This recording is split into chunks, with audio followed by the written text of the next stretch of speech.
So my name is Ann Clayson. I use she, her, and her pronouns. I'm the leader emerita from the New York Society for Ethical Culture, and I'm the moderator for this wonderful panel called Leader Perspectives Workshop. Workshop may be a misnomer, it's really a panel, although the interactive part is my invitation to all of you to put into chat questions, comments, reflections that come up for you over the course of this presentation. And I will pay close attention to them and present them to our panelists at different times. So I'm going to start off with the topics. Here are the topics that we're going to be talking about today, and I'll put them in chat as well. It's also on the AEU website. We're going to be covering these questions.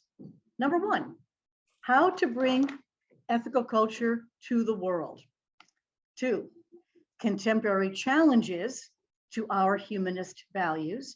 And finally, what we learn from Felix Adler. And I've asked our panelists to reflect upon these topics, both as individuals and in their various roles, which you will soon hear about as they give us their bios, and also from their organizational perspectives. Because as you will hear, as individuals, the three of them represent a spectrum and some diversity. One grew up in ethical culture, another is fairly new to ethical culture, and another is an ethical culture evangelist, and they'll tell you what that means. Also, organizationally, some variety here as well. One from our founding society at the New York Society, another from a spinoff from a larger society, and yet another from coming as a consulting leader to one of our newest societies and bridging a gap, let's give it a gap, bridging to another humanist organization, and that's First Unitarian in Minneapolis. So I've given you a bit of a teaser already in their bios. Welcome everyone. Thank you so much for joining us. Make sure you put your comments in chat.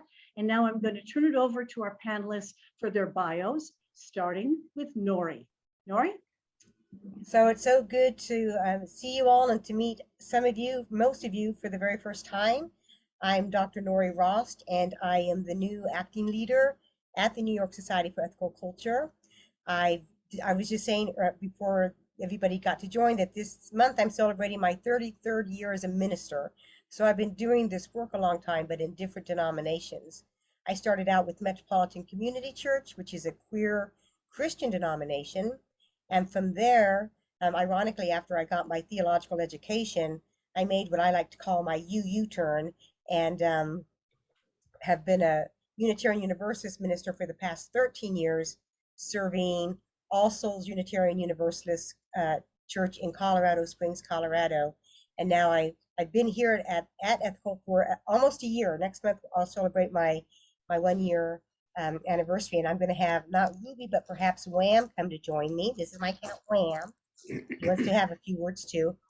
I hold a bachelor's in social work from Cal State Long Beach, a master's of divinity from Iliff School of Theology in Denver, and a doctorate of ministry from Episcopal Divinity School that was at Cambridge, Massachusetts at the time.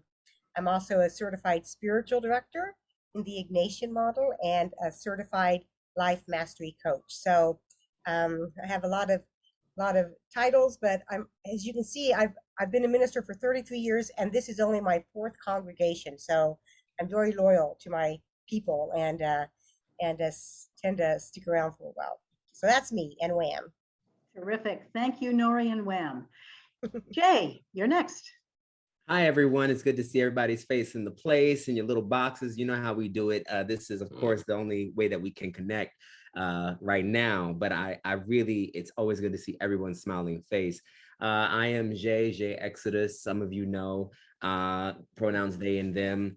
And, you know, it's exciting to be in this role. I am an ethical culture leader, as well as I serve the Valley.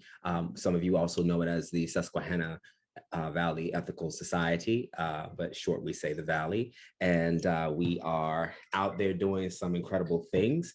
So I serve as a consulting leader and kind of have shifted after my contract now, kind of a little bit more permanent.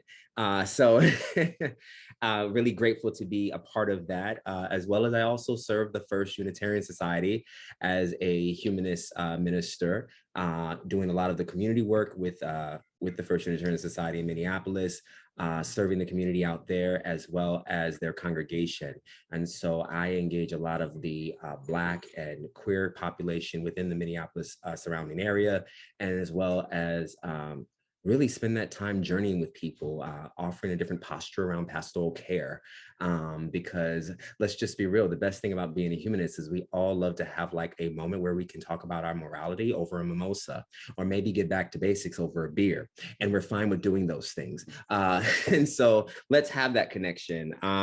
One of the other things is that, as some of you have seen and probably witnessed, that I go in between spaces with the American Humanist Association, and had the wonderful opportunity to be the curator, and I have been contracted to be the curator for the following for the conferences for another year. So when we get ready to go to Denver, Colorado, I hope that you will join us. And so we've got a lot of things happening, and I'm very excited to basically create a space and reimagine a space where humanism and ethical culture in so many ways can be in a conversation that is intersectional, supportive, and transformational. And I know that's probably abstract for some of us, but if we think about how full our presence is as just when we show up in a room and how we offer that change, I think bringing yourself. And so I'm glad to be here. I'm glad to share this panel with, of course, all these wonderful, beautiful leaders. And I look forward to going further into discussion. Thank you, Jay. And now, last but not least, Randy. Good afternoon, everybody. I'm Randy Best. I'm the leader of the Northern Virginia Ethical Society. And I grew up in ethical culture at the St. Louis Society, where my mother is still a member. I also was one of the co-leaders, along with Susan Rose, of the Ethical Society Without Walls when we attempted to launch that. And I was the part-time leader of the Ethical Humanist Society of Triangle for about 8 years before I moved to Virginia and the Northern Virginia Ethical Society. So I have a different long view perspective on ethical culture. It's a tradition that's near and dear to me. And I am hoping that it finds its way into a new and better future. Terrific. Thank you so much. All right. I know we've had some people join us since we started, so I want to reintroduce myself. My name is Ann Clayson. I'm leader emerita of the New York Society for Ethical Culture and a longtime member of the Brooklyn Society for Ethical Culture, where I was married, and Glenn and I raised our children, Andrew and Emily. Some of you are familiar with Emily. Talking about intersections, she works for the American Humanist Association Center for Education, and I'm on the advisory council there. So that's a way of letting you know that we are going to bring in some of our other humanist partners in the course of this discussion, including the humanists at the UUA and, of course, the American Humanist Association. So here are the goals that we have, the time that we're going to be spending together. For some of you who just came in, I will put in the chat again the topics that we'll be covering so that you can see them up here. And I have asked our panelists to respond to these topics both as individuals, from their individual personal experiences, and also from their organizational experiences within the societies where they are now active. So I'm going to start off with the first one, how to bring ethical culture to the world. And I'm going to go now in reverse order of the bios and start with you, Randy. Thanks, Ann. There is no one little trick that we can use that can bring ethical culture to a larger audience and let people know that we're out there. The one thing that I think we need to do is represent action, and that the times in the past when we've had growth in our movement and we've had increased diversity in our movement is when we were on the front lines of social action. And I think that's possible, and there are ways to do that. I know that other leaders have demonstrated that in their cities, and that's brought visibility to their organizations. So that's sort of looking at it from more of the institutional thing. We need to figure out how to get our message out there. We need to use different media than we've used in the past and use it in different ways. And that's going to be the task for the next generation to some extent. And I'm certainly willing to contribute to that, but I think I'm the wrong age to really take the lead on that. But I want to support our efforts in that direction. As for the other ways to bring it, I feel that when I go to local interfaith organizations and social service events and social action events, that I am representing ethical culture. I think that lets me, I have an obligation then to let people know who I am and where I'm coming from. And that's something else that I do. So it's a mystery how we can change, but we need to change as everything always changes. And we need to look at different ways that we can reach different audiences. Thank you. Jay. Yeah, so I think for what, you know, I think it starts for me from my experience when I first came to ethical culture in at Riverdale.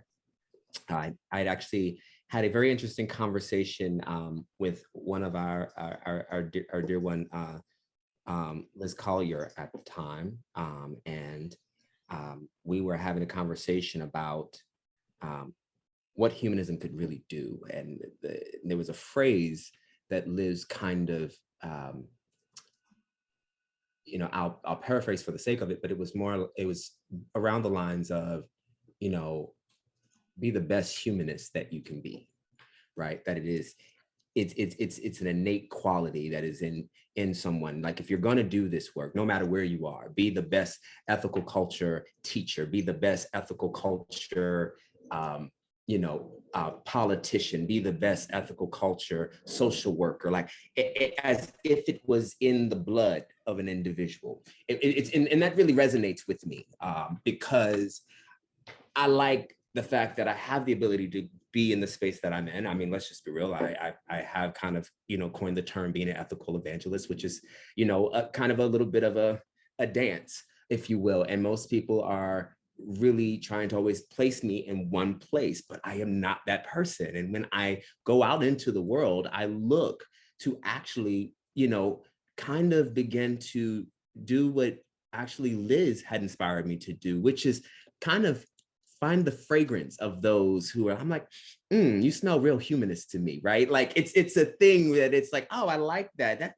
You wouldn't still happen to be a humanist now, would you? Right? It's got a little charisma, and it's got a little class, and it's got some sophistication and edification and change in it. And there's something that allows for us, and especially for me, to dance with an individual in a bit of their wonder about their humanity, because humanity is filled with wonder. And I think that's one of the beautiful things about being in our movement.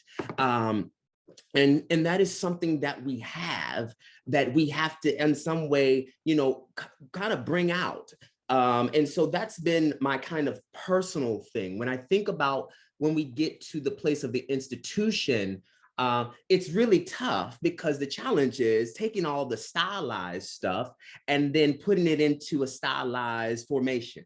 Right. And making sure that it's in our spaces, making sure that it shows up in it's beautiful to be in a place like, when I think about what we do at the Valley, particularly, we spend a lot of our time enhancing our, maybe not the charisma that I hold, but we do spend time really engaging, like making compassion and the celebration of others attractive. Like, it is like, oh my gosh, it is really good to see you here. Like, drawing people in with a real contagious and radical hospitality that in many ways they don't want to leave. They feel like they're going to miss out if they do, right? And they have to come back on a Sunday because it is like, I don't want to miss that experience. I think when people realize that they're not only needed, but they are attracted to being right in the space because they belong in that attractive atmosphere, they become a main attraction. You become a main attraction because of that same work. So I think that that's, something that I like to play with and engage with when I am in particularly our spaces. And so that I hope that when we think about being a main attraction or how we bring our ethical culture-ness into the world, I think that's the way to do it. I think we can't be afraid to be a little colorful with it, a little courageous, as I like to say, a little sexy. Let's just go for it. Terrific. Thank you so much. And Nori. Thanks. I agree with much of what Vandy and Jay have already said. It's attributed to Saint Francis of Assisi that he once said, "Preach the gospel at all times. If necessary, use words." And so I would like to say, preach ethical culture at all times. If necessary, use words. But I think we often use too many words, and so I really like this idea of making it sexy and making it be not word based but relationally based, and that, as Jay said, we want people to feel that they're attractive to us, and that we want them to find us very attractive too. And that's done actually less with words than it is with wonder and awe and curiosity, and not just speaking at an intellectual level, but speaking at a heart level. And like Randy, I also agree that social justice activism is such a powerful modality, and that when we're doing social justice activism, we show up as ethical. Like he said, that we just had a conversation at staff meeting this past week about, we have a bunch of these ethical culture t-shirts we're going to give out to the membership, so that if they're coming to a rally on abortion rights or on the war in Ukraine, that they wear these t-shirts so people say, ethical culture's in the house, ethical culture's showing up. And whenever I speak at rallies, I always start that I'm from New York Society for Ethical Culture. We also have the silver lining of COVID is that we're all so much more technologically advanced, and we have the power through technology, through Zoom and other online platforms, to reach literally the world. We have the power to reach people in Europe, or people on the other side of the country from us, or people who are in Asia. We can actually reach the world. And what we've been talking about at Ethical is, how do we become a global congregation using this technology? And so we're ramping up our equipment. We're getting a higher Wi-Fi speed, Ethernet speed, all of those things in an attempt to make it so. Thank you. Thank you so much. So I've been checking out the comments here. Thank you very much. Keep those comments coming, and I will reflect them back to our panelists. The next topic is contemporary challenges to humanist values. I just want to reflect a couple of things. I heard, Nora, you say words. Yes, we use words, words, words. Kind of reminds me of what My Fair Lady, words, words, words. We love them and we use them a lot. Also, our modality. I think a critique of the typical Sunday platform is it still tends to be, for the most part, talking heads. So that's a challenge. How do we change that modality? How do we work in these different spaces? As you say, we have that silver lining that we can kind of expand those spaces. I saw one thing in the chat, which is a challenge for us, and that is finances. How do we finance all of this? So I'm just going to put those out there, and then I'm just going to continue our rotation and go back to Randy. Contemporary challenges to humanist values. There are lots of contemporary challenges, and the list is long. If I just turn on the news or my internet feed or anything, I see the egregious activities that are happening in this country politically. that we're moving to the right, that we're limiting religious freedom, and we're limiting bodily autonomy, and that these are horrible things. But I want to bring up something that is a little different and a little more personal, in that what I have seen is among most people and among many humanists too, is a rush to support the conflict and the war that's going on now between Russia and Ukraine. And from my perspective, as a pacifist, there's just no good that's going to come with that. That there's just going to be more death and more destruction and more human tragedy, and that there are other tools that may not have the immediacy of violence, but they are other tools that can coerce people who are in the wrong, get them on the right track, get them to backtrack. And those sanctions are working on Russia right now, but they could also be working without the human costs that war has brought. And to me, that is a great tragedy.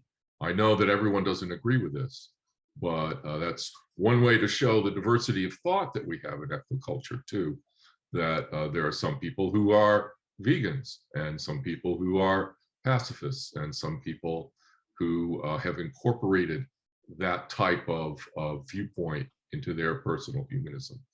So that is kind of what I wanted to bring out, is the war, and that I don't hear a lot of voices in opposition to that conflict, and that saddens me. Thank you, Randy. Jay, contemporary challenges that you have encountered.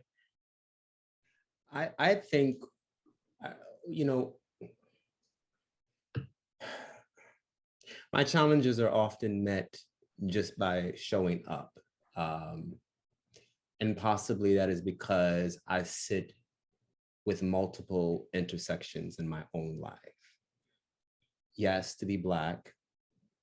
I know y'all just realized that today, right? And then to be queer, right? And to then move into spaces of being a class act and maybe not cut from the same cloth as everyone else, right? Rather that's middle class and working class. I find that, you know, as tough as it is, we have to think about, and I've had to deeply think about, our practices and our policies, or our procedures, or our formations, and how close they are in proximity to maintaining and upholding patriarchy, right? And a cis hetero kind of passive pedigree, a pedigree that requires maybe degrees for me to talk to you, and maybe, you know,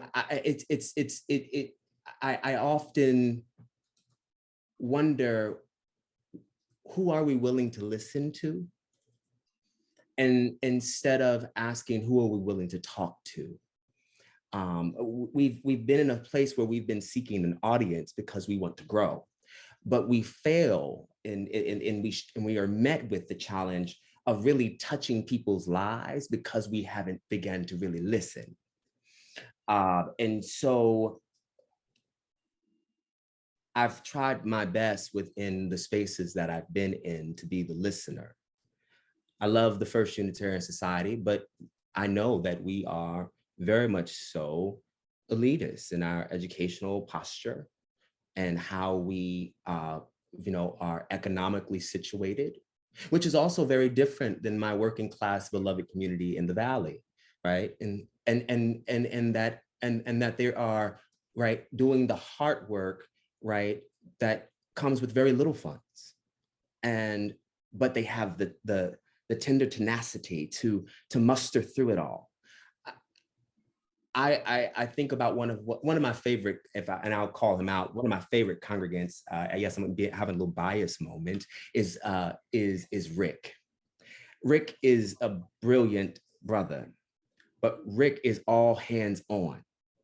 And Rick is really interested in seeing the world change while being in a community that is highly evangelical Christian, deeply maybe conservative, some still holding on to the hope of a Trump era and all of these things. But Rick is able to blend and work in between the lines of those spaces because he's got a little bit of, right, a good way of how we've as a community been able to share and touch his life. He can't imagine being without the Valley. And I love that. And so I think about how can we dismantle those systems that don't speak to everyone who has been cut from the same cloth as those from the New York Society. Pardon me, I'm going to go there just a little bit. I got to, right? Because we're cut from a certain place, right? It was hard for me to become a leader to some degree because I was like, I don't know if I can tango with folk who write dissertations as emails because we love our words, right? We are attached. I have read some emails. I'm like, let me go get a dictionary, honey.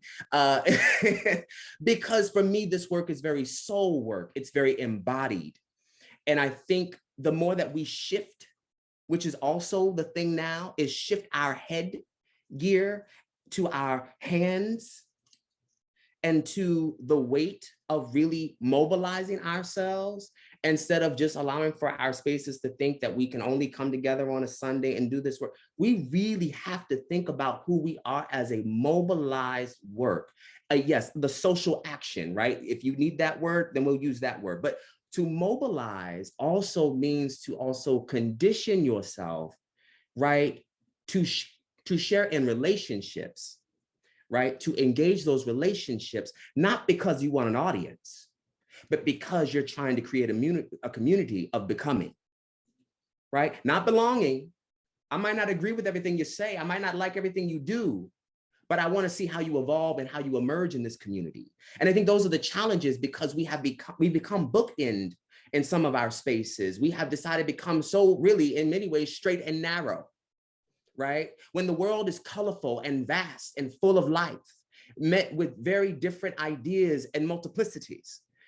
I wonder if we do have the ability to offer our chance to, in some way, maybe be at rest, maybe dismantle some of those practices and become ethical culture in a way that is vibrant, that is eclectic, and not just inclusive, eclectic, right? And is willing to operate from a bit of an unorthodox framing of, right, formation within our congregational experiences. That's where I'm at with the challenges. I think that's what, how much breathing room can we give someone to be themselves without having to just, customize themselves to be in your space? Thank you, Jay. We're going to go to Nori next.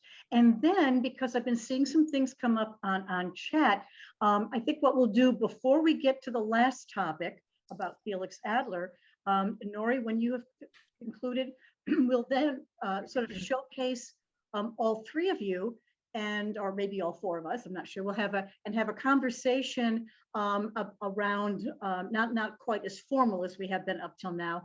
Sort of a conversation about some of the challenges that I've been seeing come up on chat. So Nori, your turn. Contemporary challenges to humanist values. Well, I would agree with much of what Jay said and say that the biggest contemporary challenge is white supremacist patriarchy. And unfortunately, that's also reflected in our societies. I think, I'm coming as an outsider looking in, so I think I have a different perspective. I come from a very working poor background. I was in the first generation of Head Start, and I credit my doctorate to being in the Head Start program. And we were on welfare, and we had food stamps and so I come from a very different place than the society where I am now with my beloved community. And I do think that white supremacy, patriarchy is invisible to much of the country, including members of our society. And I just need to say that. And that's not trying to blame or shame, but just to say this is the world in which we live. It is what it is. And so it's up to us. I think the most the first thing we need to do to address that is to dismantle our own systems of oppression within our own movement, and to be a listener, as Jay said, to not worry so much about growing our membership, but how can we heal the world together with the world. There's a lot of talk about being allies, but I don't use that term anymore because allies kind of means it's somebody else's problem that I'm going to help you with.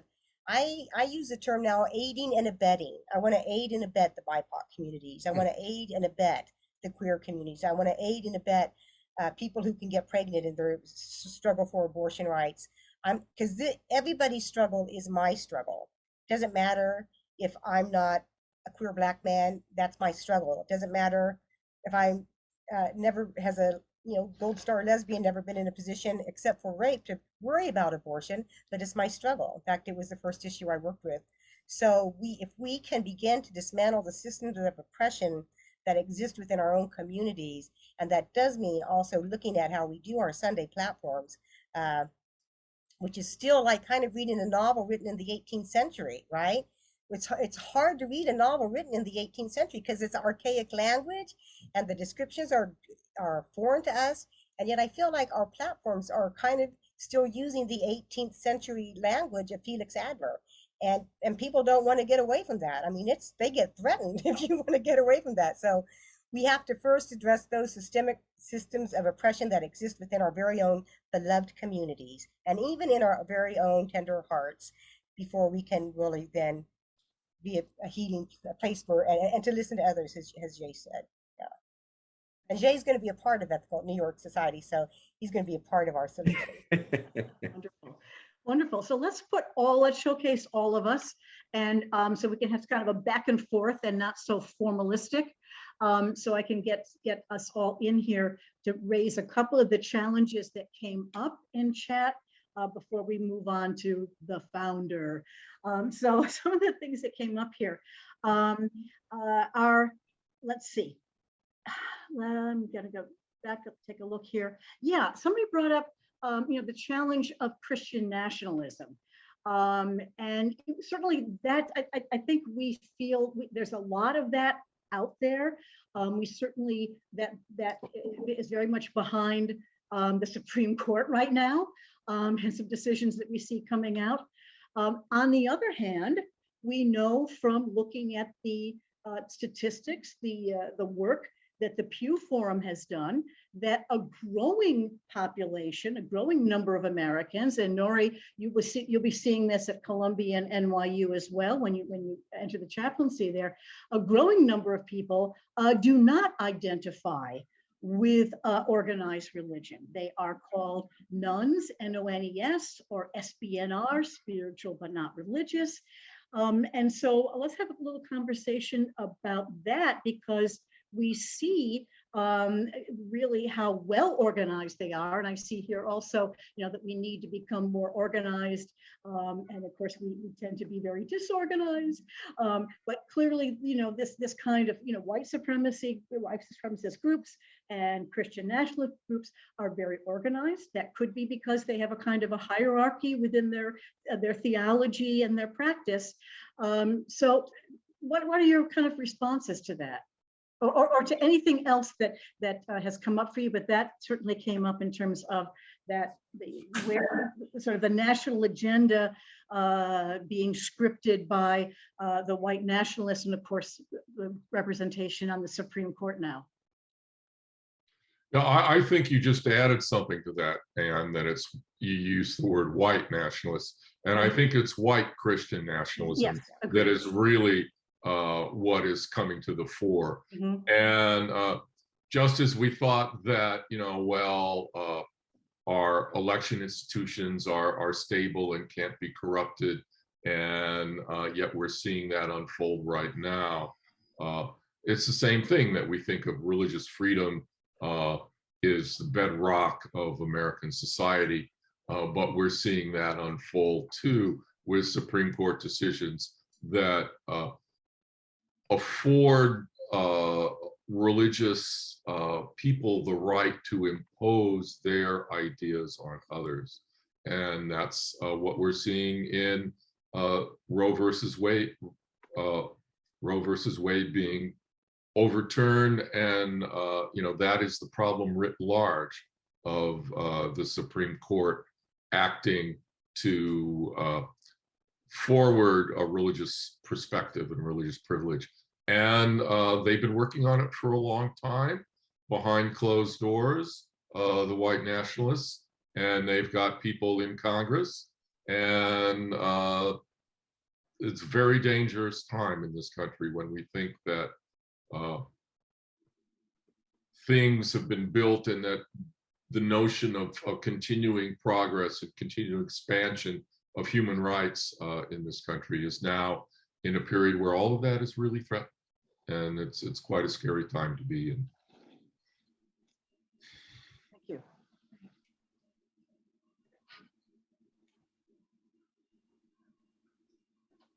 Nori, Jay, what are your, it doesn't have to be specifically on that. It could be anything else.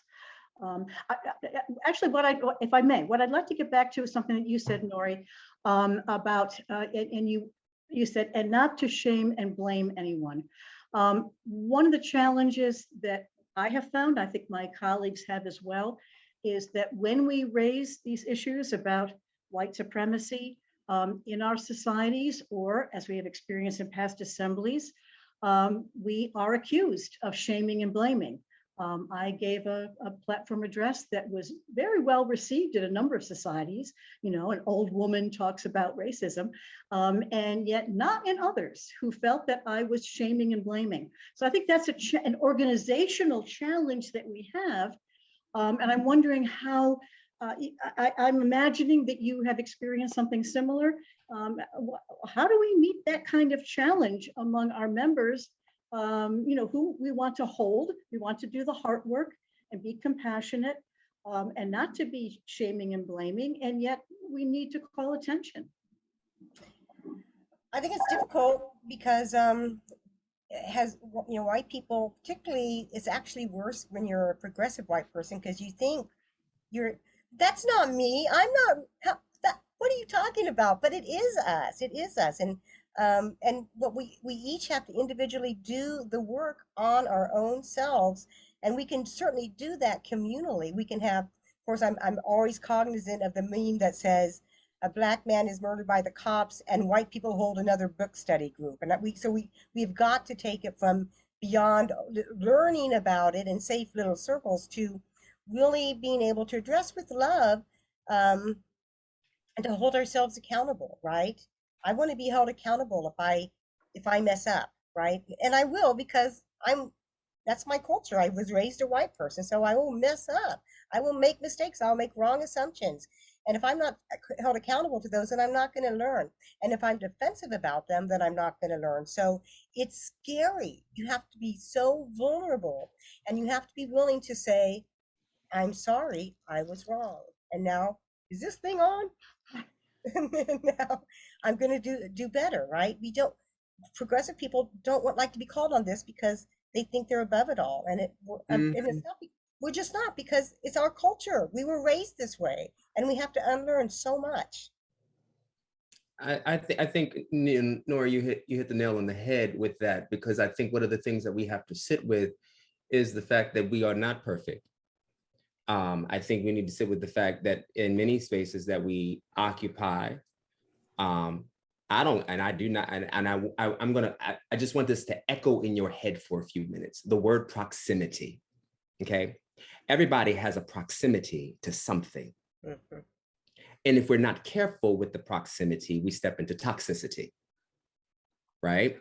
And so if we're not careful enough, right, with that, then we deal with another dilemma. So when you don't want to hear that you've been told that you're a racist, and yes, I said it with a smile on my face, right? The truth of the matter is you're still a racist and you're struggling with it. Then it's like, oh, you really meant that, right? How do we actually sit with that discomfort of needing to unpack some of the things that have been installed in our culture, the things that we have participated in because we got some hands from our ancestors that actually probably didn't like your new Black leader that's going to come up in here quite soon, Christian Hayden, right? And me, say, I'm not the only one up in the room today, all right? So what do we do with that? I think we need to sit with the discomfort that, like, institutions in general, that the way that they have been built off of the backs of Black bodies, right? I think we cannot ignore these things, and well, it doesn't have, you feel like it doesn't have anything to do with you. We cannot be sophisticated with racism. So we can get fancy with it all day long if we want to, right? We can say, oh, white fragility, or we can come up with all of these wonderful terms, right?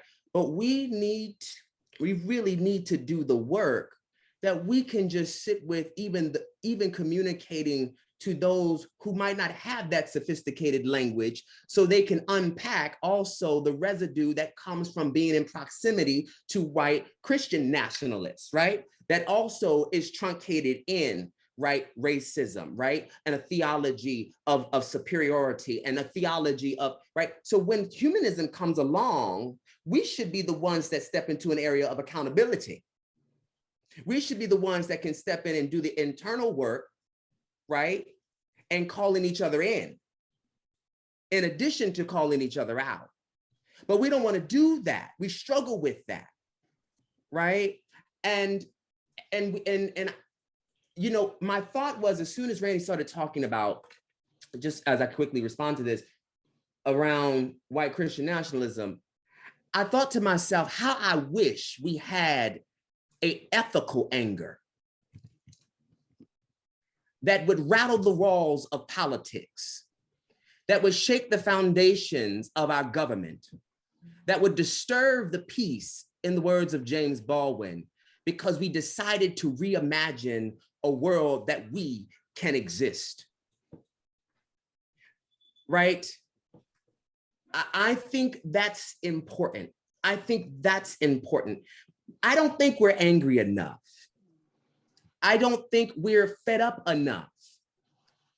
And I think the way that we are fed up is so, it's just, pardon me, but it's pasty. Because anybody knows when I get upset, you about ready to call me because I'm upset, right? I think we need to get to that place. I need somebody who really is ready to curse somebody out. And that's okay. It don't mean, being ethical doesn't mean being polite,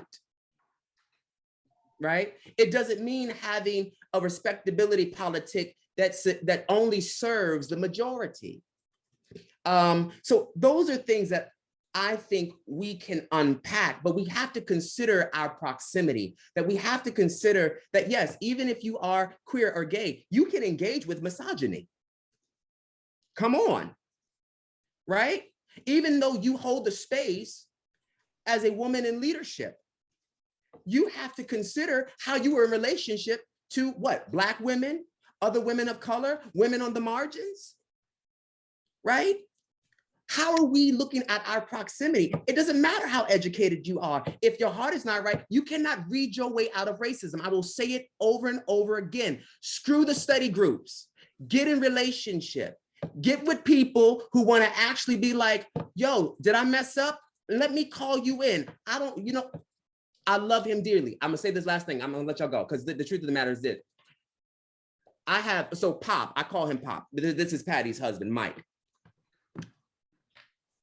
I am so comfortable every time, and I see how uncomfortable it makes other people when Pop says, this is my only Black son. Now, some folk would be like, right? It's not a thing just around race. It's a thing around relationship. It's about holding space that's radical enough to say, I understand the hard work that we've done together to be in that kind of relationship. And I don't have to screen him with books on white supremacy, right? But can we do that? Can we sit with each other in relationship and stop reading our way out of it? That's where I'm at. Thank you. Randy, you look kind of poised. May I call on you? Well, I was, resonating with what Jay had been saying, and that a lot of us in our white middle class privilege, things can go to hell for quite a bit before I'm really affected by them. And that takes a radical empathy to break out of our own perspective and go, well, yeah, it's kind of bad. You know, Trump got elected, but you know, it won't really affect me that much. And that's true. And, you know, and on the other hand, we have people saying, oh no, Trump got elected.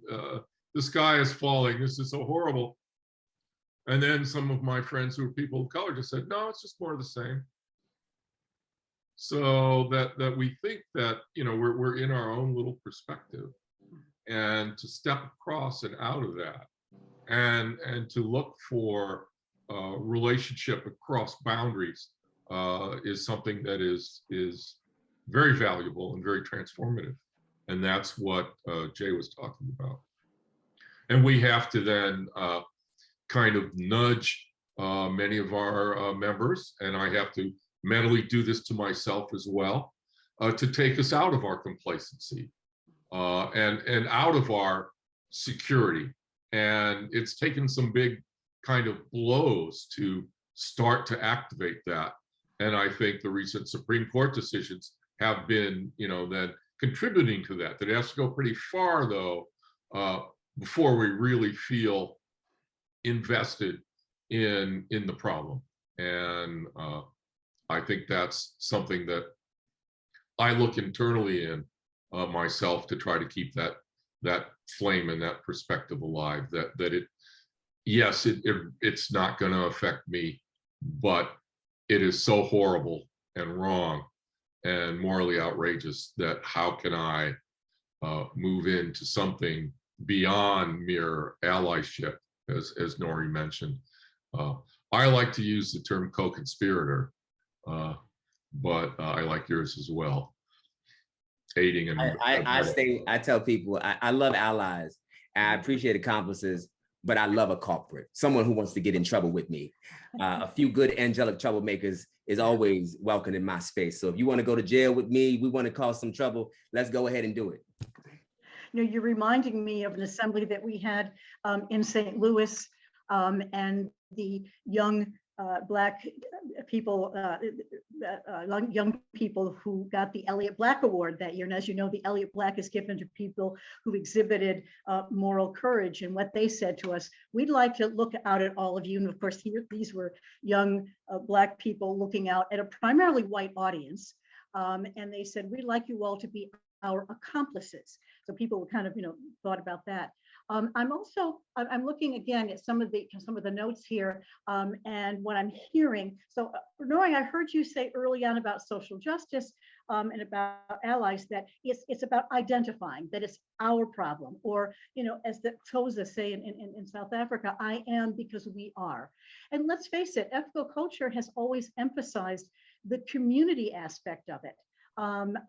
We meet congregationally because we identify as religious humanism, as opposed to, but as distinctive from perhaps the American Humanist Association that identifies as secular and organizes in chapters. So that emphasis on community is so very important to us. And I'm remembering, as we're talking about, you know, community, I am because we are, and anger. Thank you for bringing up anger.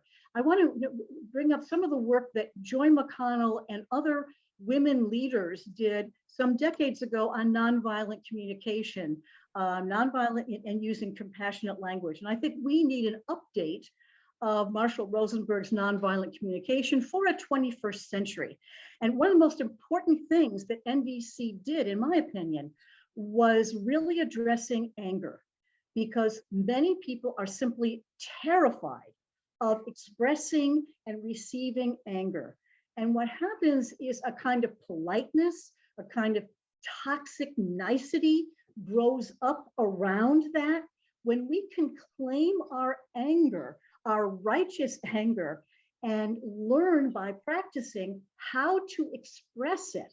And I just want to put out a call for all of our societies to go back to that training and to update it for the 21st century, the nonviolent communication, the compassionate language, because at that time we were saying this must be a practice in all of our societies.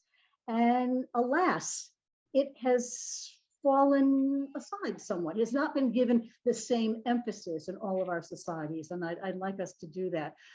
So I'm wondering, and I think that addresses also sort of that heart issue. And thank you, Nora. I'm going to get back to you just for a second.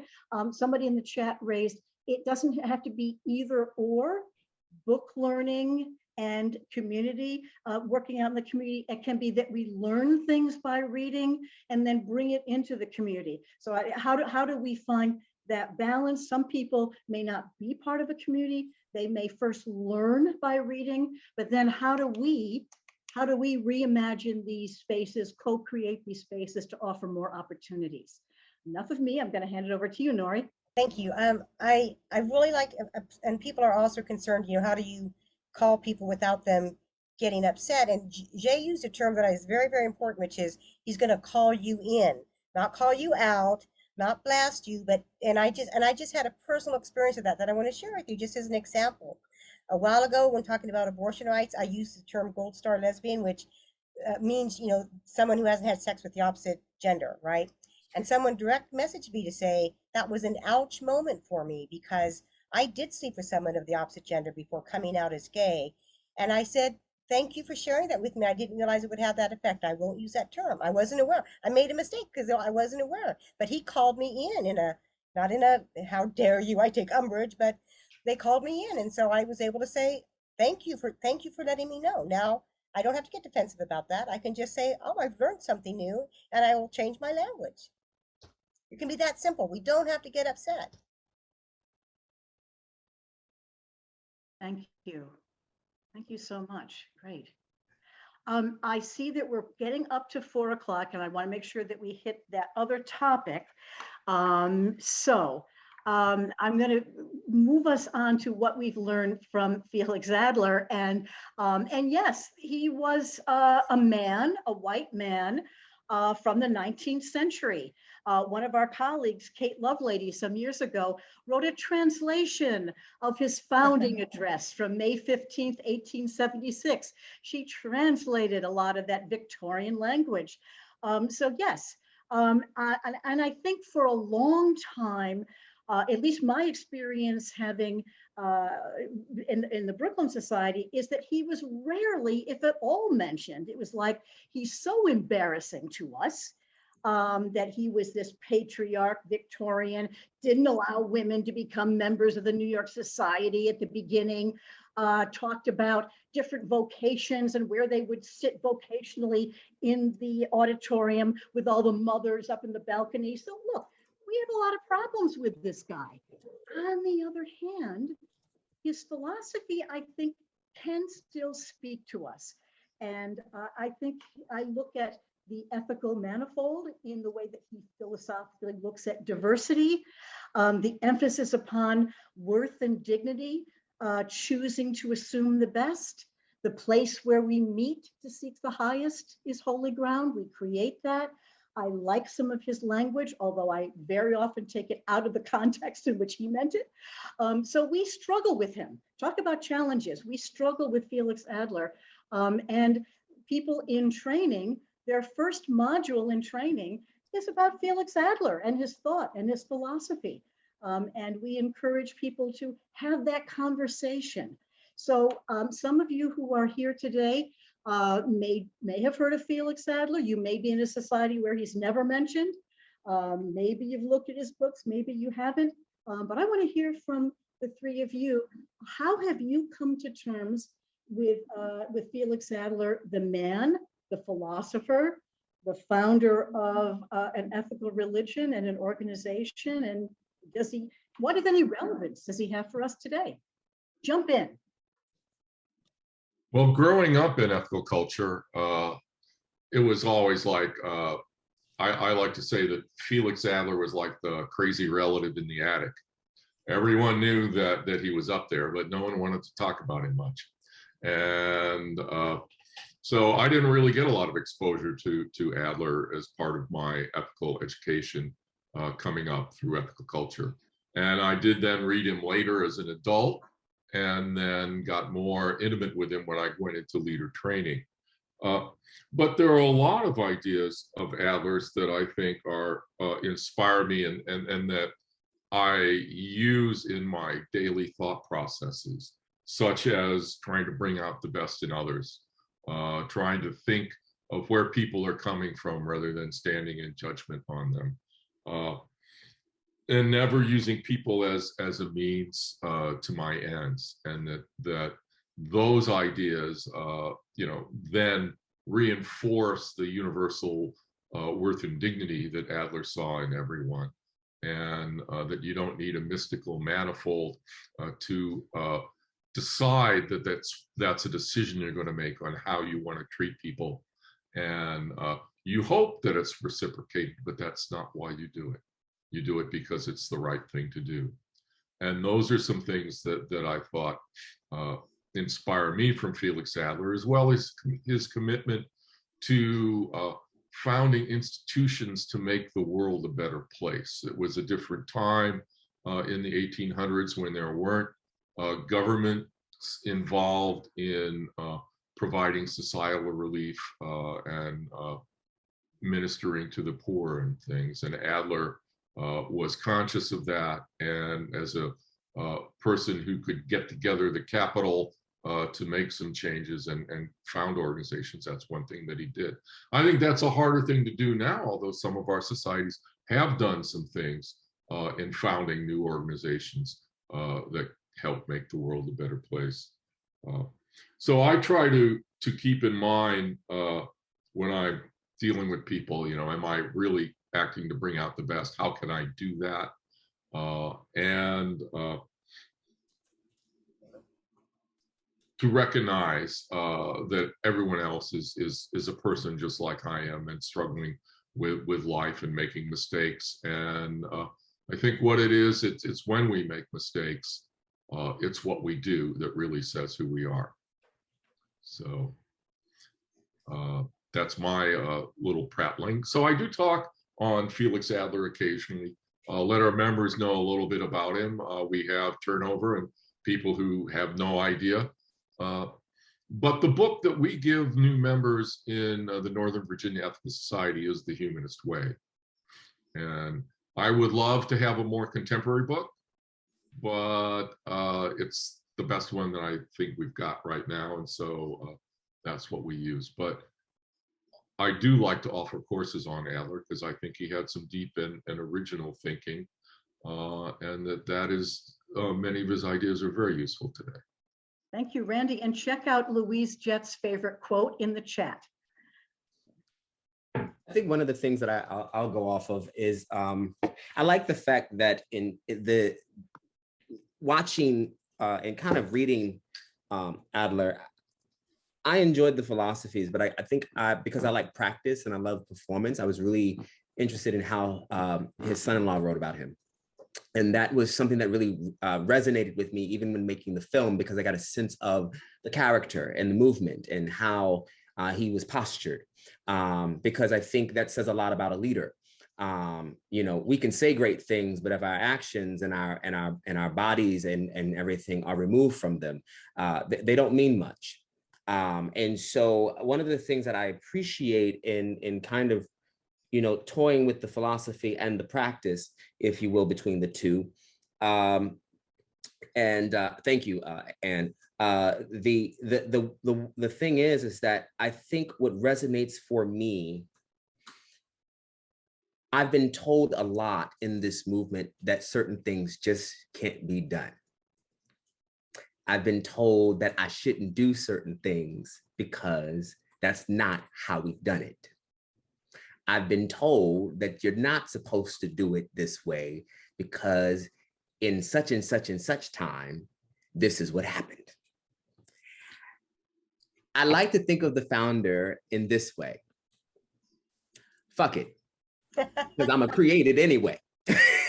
And that's exactly how I think of Adler. Adler is this moment where you actually, it was like whatever Adler was thinking or trying to create, it's gonna be done, right? And there was no wrong or right way. You could not police him. You could not necessarily just, If the funds were available, if the means were there, if the need was necessary, he was going to be on it, right? The best way possible and the best way that represented him. There was no wrong or right way to do ethical culture in the time that it was born. He didn't know what ethical culture was. He was creating it as he went. I don't know how many people want to sit with that, but that's the reality of good leadership. He was creating it as it went. And so the time that we're in today requires for us to have a bit of that rebirth, some of that shifting, that actually it might not look like the ethical culture that you're used to. It might not come from the childhood of your ethical culture that you remember.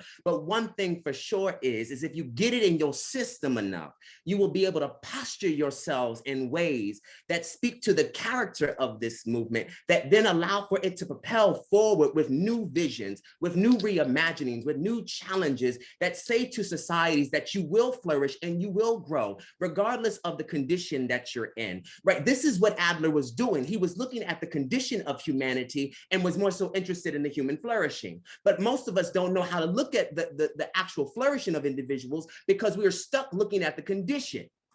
Right? So here is Adler spending time giving you something as he's creating it. And there was no ifs, ands, or buts about it. Yeah.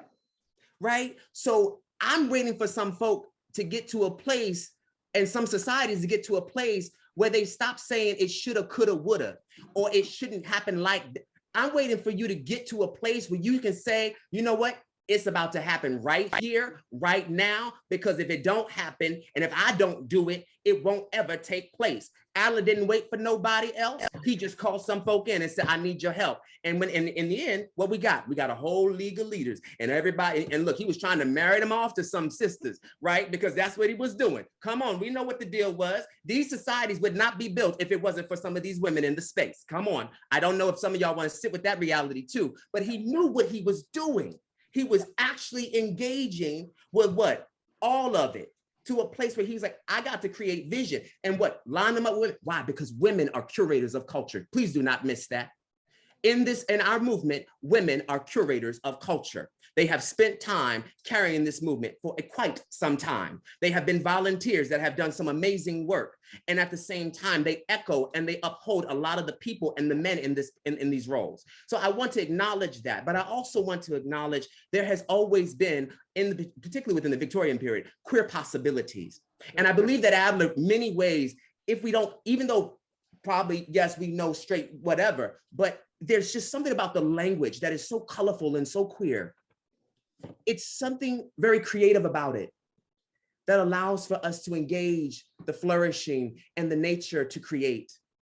And I hope that we don't lose that creativity. I hope that we don't lose the moment where we as organizations, societies, and leaders and administrators, we spend the time engaging the most radical sides of ourselves that say, I dare to love myself. I dare to love this movement in a form that I am not used to. That is what Adler was giving us. That's where I sit with Adler. Thank you. And thank you, Carolyn. You've got another quote from Adler in there. So I know, Nori, Adler still, I mean, he's not new to you anymore. I mean, you just got an intensive course with Kurt on him. And I'm sure that Kurt gave you, his ideas about it, obviously. What ideas, notions, feelings are you forming right now? Okay, so I'm so in step with Jay.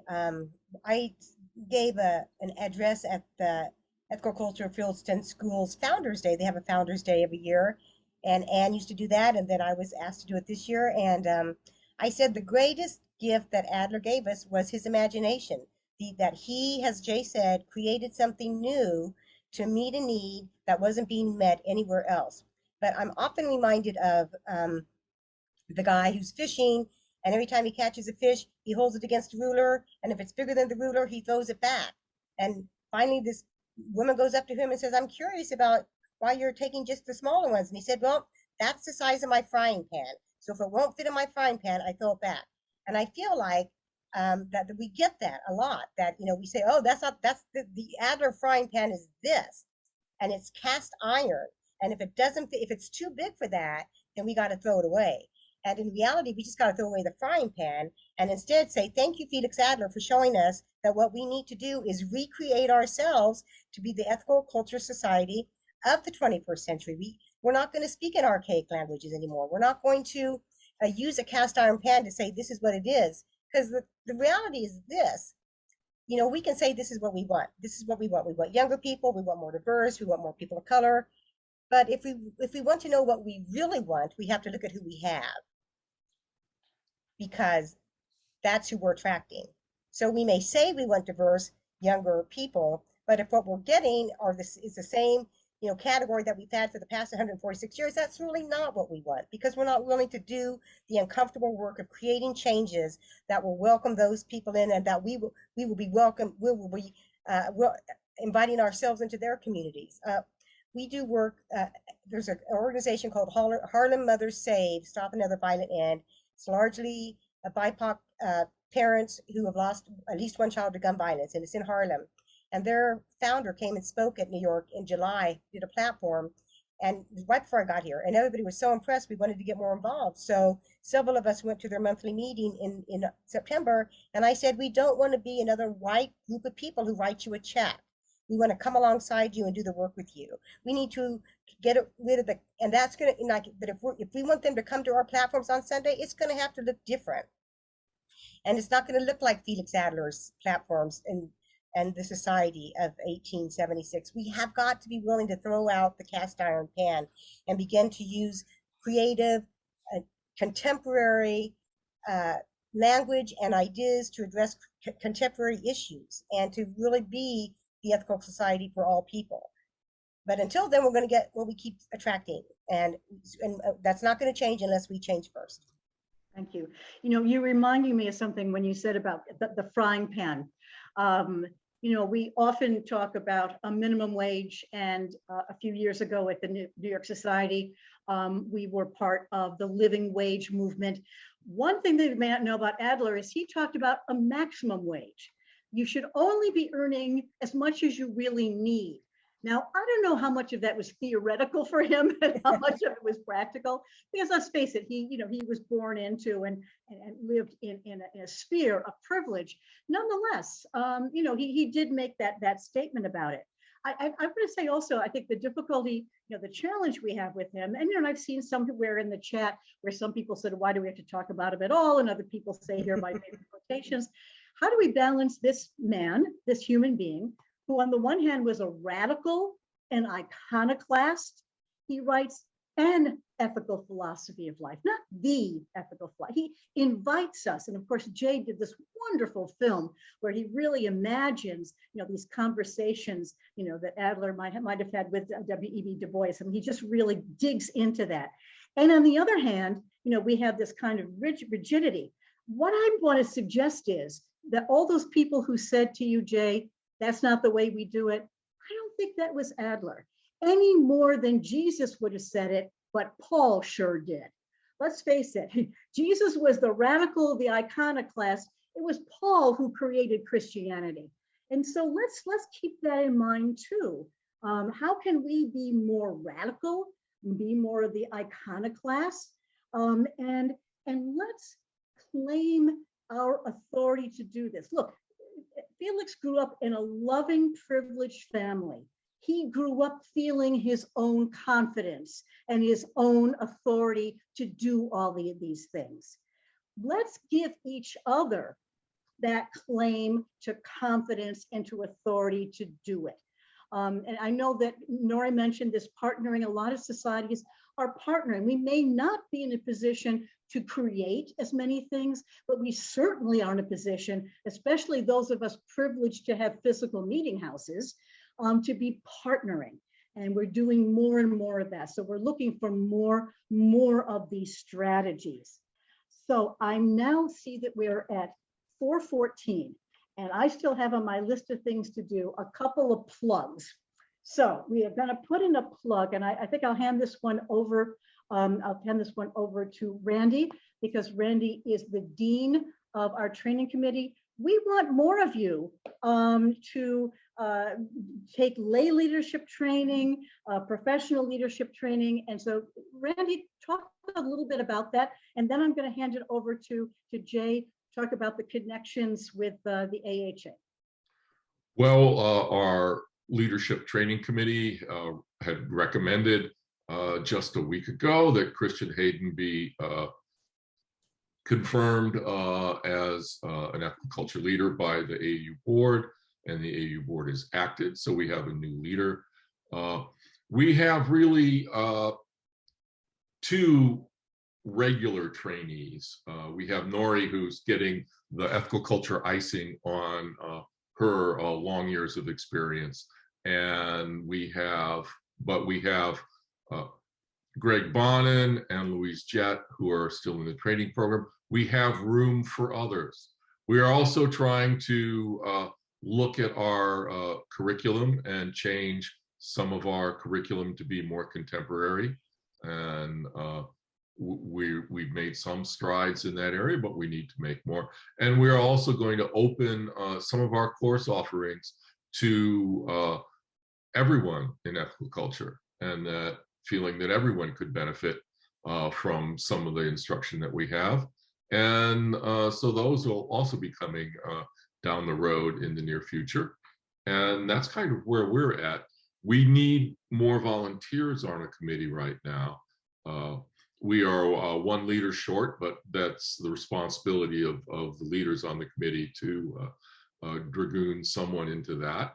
And then we have 2 vacancies on, very soon, 3 vacancies on our lay members, because the leadership committee is composed of 4 leaders and 4 lay members and myself as staff. So think about ethical culture leader training, and it's something that I will say you can do in midlife as well as doing it in your younger years. So think about that. Think of what you want to contribute to ethical culture, and think how broadening and deepening your experience might help in that direction. If not, think about taking some of the courses that we offer, learning more about ethical culture and that enigma that is Felix Adler.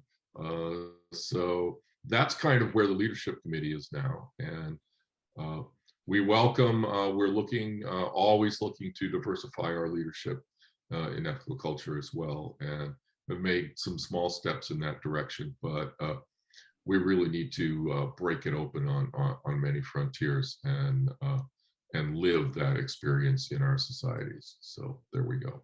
Thank you. And as I mentioned earlier, we do have a connection with the humanists among the Unitarian Universalists, and of course with the American Humanist Society, in particular the Center for Education, which was formerly the Humanist Institute. Randy and I were at the Humanist Institute, and I co-mentored a class with David Breeden, with whom Jay will be offering a master class and an upcoming humanist collaboratory, something that Amanda Poppy started, and you will be continuing. So please tell us about that, Jay. Yeah, so it's really exciting. The AHA, Center for Education, is kicking off. We are doing another humanist collaboratory. It's so beautiful to see the work that, and that starts here, that inspires, right, the movement at large. So like, we cannot take for granted those things. We realize that the dates we're tough in October, so we will be sending out new dates quite soon so that we can get people involved, get people more engaged, because I don't want to miss nobody. I want to make sure that we have the time to really share in community. So please, by all means, if you have not, check out the website to find out more about it. Stay tuned with us about it. It is going to be taking place in Minneapolis, which is exciting. And then we can hang out in the First Unitarian Society, and y'all can see how we get down out there. And it is cold, so get yourself a little extra. But if I'm sure we'll be fine. One of the things that I think is also, can I just put this plug in after this brilliance? I know I have some beautiful friends in here who love to write. We are missing some beautiful thoughts around ethical culture and how it is happening in your life. I would love to see more people writing about this movement. We don't have enough, you know, we have a lot of leaders who are busy, and it's really hard for them to just sit down and write because of the time that we live in. It's so busy. But I want to encourage our congregants. I want to encourage our members to write with a passion that speaks to the fervor of this movement.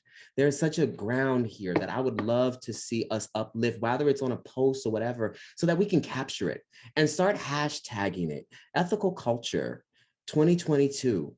Honey, like that's all we need to see right now. We need to see that people are connected still in a deep way to this movement, that we can also share with others. And I guarantee you, I got Jake somewhere around here in the background doing this work. So I know he'll be glad to take somebody's story and post it online and make sure that everybody knows what's happening in our community and what's transformational about it. We miss that. I miss it. I read all of Adler and everybody else. Let me read you, you know, if I'm going to read anything, so I can get a relationship to how you have a relationship with this movement. So that's what I wanted to plug into as well, in addition to the brilliance that's been shared. But yeah. Great idea. Remember, it doesn't have to be prose. It can be poetry. And as Nori knows, because Elaine Burren at the Society writes songs, it could be music. It could be songs. Do it, do it, do it. And now, with the little time we have left, I invite the three of you to give us just some parting words. Liesl Burns at the Brooklyn Society used to always say that she would close with marching orders.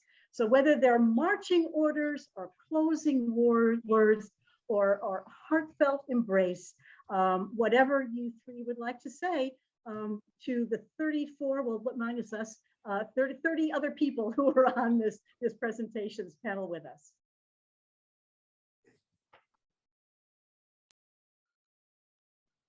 Well, I would like to say, first of all, I want to apologize for looking like I'm so laid back. I'm in an Airbnb. My apartment lease expired before my new apartment was ready, so I just didn't have anywhere else to be.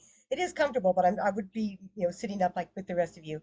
But I want to say that, Anne mentioned earlier, and I want to echo that we are a faith movement. We have a deep and abiding faith in our own dear, tender human ability to create powerful change. That's a powerful faith. And our lives are the sacred text of our religion. And how we live out ethical culture is the sacred text that we share with those around us of our religion.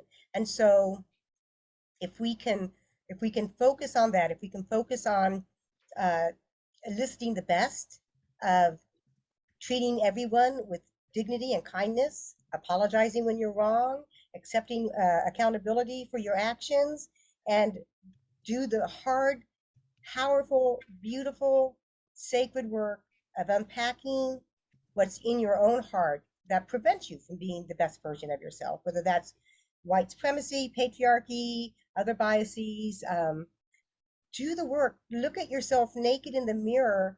Look at yourself naked in the metaphorical mirror and say, I'm a beloved person and I can change. I can make changes. I can take down these walls. I don't have to be defensive.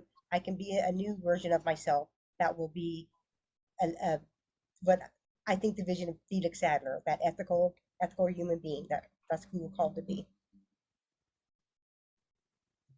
Thank you. That was lovely.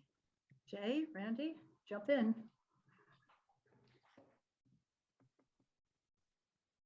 Yeah, I'm going to keep it simple.